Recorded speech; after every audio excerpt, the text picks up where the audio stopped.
Assalamu alaikum wa rahmatullahi wa barakatuhu. Haqqu tariqi jol ақысы. Бүгін көте тұрған темамыз жолдың ақысы. Жолдың ақысын негізі башында қысқаша айтып кетелі дағы, анан ошонун дәлелдерин аяттан, хадистен улантып кетмекчибиз. Жолдун 4 ақысын берген адам жолдо белде басып жүрө берсе болот экен. Биринчиси оттул басар, көздү сактай билүү. 4 нерсе. Ошон 4 нерсенин биринчиси эмне экен? Көздү сактай билүү. Экинчиси каффул әдә.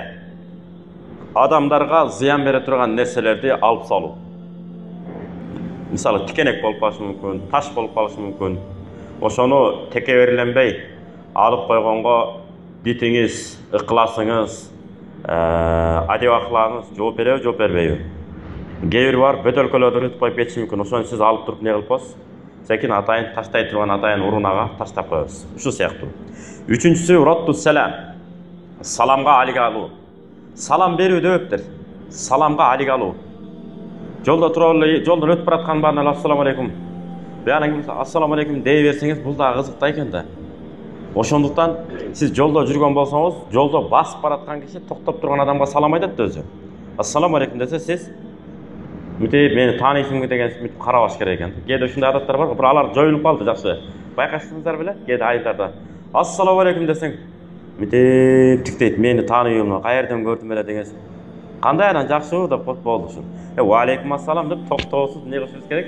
Жооп беришибиз керек. Ушундай үчүнчүсү, эми төртүнчүсү ал-амру бил ма'руф ва нахю анил мункар. Жакшылыкка чакырып, жамандыктан кайтаруу. Демек, şu 4 нерсени аткара билсек, аткарганга көзүбүз жетсе, жол болсо аткарсак, анан кийин жолдо белде нары бери басып жүрсөк болот экен. Дагы кайталайбыз. Биринчиси көздү сактай билүү, экинчиси адамдарга зыян жеткире турган нерселерди алып салуу, үчүнчүсү саламга алик алуу.